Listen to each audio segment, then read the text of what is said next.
নমস্কার বন্ধুরা, আজকে কুঁদরি দিয়ে একটা রেসিপি আপনাদের বানিয়ে দেখাবো।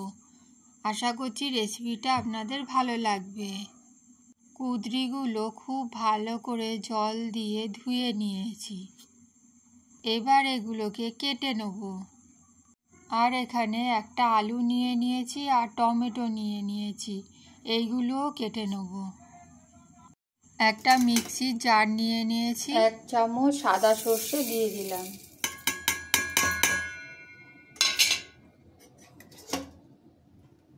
এক চামচ পোস্ত দিয়ে দিলাম। আরও 1 চামচ পোস্ত এর মধ্যে দিয়ে দিয়েছি। আর এর মধ্যে অল্প একটু জল দেবো। জল দিয়ে এটাকে কিছুক্ষণ ভিজিয়ে রেখে দেবো, তাহলে এটা পেস্ট করতে সুবিধা হবে। সব কিছু একটু মিশিয়ে নিলাম। আর এখানে কুঁদরি কাটা হয়ে গিয়েছে, দেখুন আমি গোল গোল করে কেটে নিয়েছি। আলুও লম্বা লম্বা করে কেটে নিয়েছি। এইটা কিছুক্ষণ ভিজিয়ে রেখে দিয়েছিলাম। এবার টমেটোটা দিয়ে দিলাম। এবার পেস্টটা তৈরি করে নেব। গ্যাসের মধ্যে একটা কড়া বসিয়ে দিয়েছি, এর মধ্যে সর্ষের তেল দিয়ে দিচ্ছি। তেলটা এখন একটু গরম হয়েছে, কালো জিরে ফোড়ন দিয়ে দিলাম আর একটা শুকনো লঙ্কা দিয়ে দিলাম। ফোড়নটা লাল হয়ে গিয়েছে, এবার আলুগুলো দিয়ে দিচ্ছি। আলুগুলো একটু ভেজে নেব। আলুটা ভেজে নিলে আলুটা অনেকটা নরম হয়ে যাবে। আর এর মধ্যে একটুখানি লবণ দিয়ে দিলাম। এবার খুন্তি দিয়ে নেড়ে চেড়ে সব কিছু একটু মিশিয়ে নেব। আর কিছুক্ষণ আলুটা ভেজে নেব। আর আলুটা একটু তাড়াতাড়ি ভাজা হওয়ার জন্য ঢাকা চাপা দিয়ে দিলাম। আবার একটু ঢাকা খুলে নেড়ে ছেড়ে দেবো। আলুটা কিছুক্ষণ ভাজার পর এর মধ্যে আমি কুঁদরিটা দিয়ে দিচ্ছি।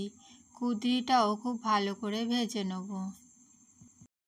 সবজিটা ভালো করে ভেজে নিলে তরকারিটা খেতে খুব ভালো হয়।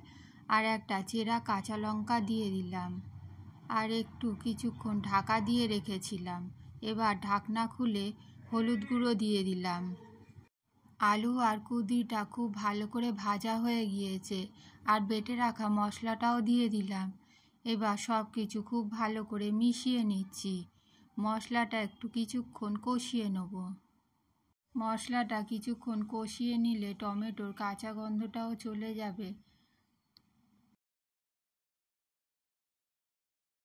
এবার 1 চামচ চিনি দিয়ে দিলাম আর পরিমাণ মতন লবণও দিয়ে দেবো।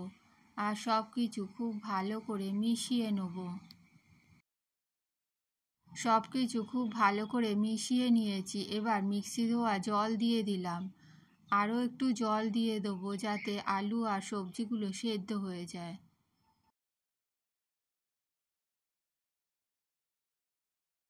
আর সব কিছু খুব ভালো করে মিশিয়ে নেব। সব কিছু মিশিয়ে নেওয়ার পর গ্যাসের আঁচটা লো করে দেবো আর ঢাকা চাপা দিয়ে সব কিছু সেদ্ধ হওয়ার জন্য রেখে দেবো।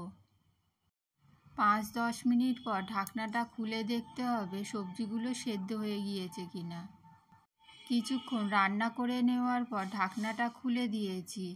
এখন দেখলাম সবজিটা সেদ্ধ হয়ে গিয়েছে আর লবণও ঠিকঠাক আছে। এবার গ্যাসটা বন্ধ করে দিয়েছি আর এটা একটা প্লেটে নামিয়ে নেব। তরকারিটা একটা পাত্রে নামিয়ে নিয়েছি। এইভাবে রান্না করলে খেতে খুব ভালো হয়। আপনারা বানিয়ে দেখবেন। আর রেসিপিটা ভালো লাগলে লাইক দেবেন। ফিরে আসবো নতুন একটা রেসিপি নিয়ে। পুরো রেসিপিটা দেখার জন্যে অনেক অনেক ধন্যবাদ।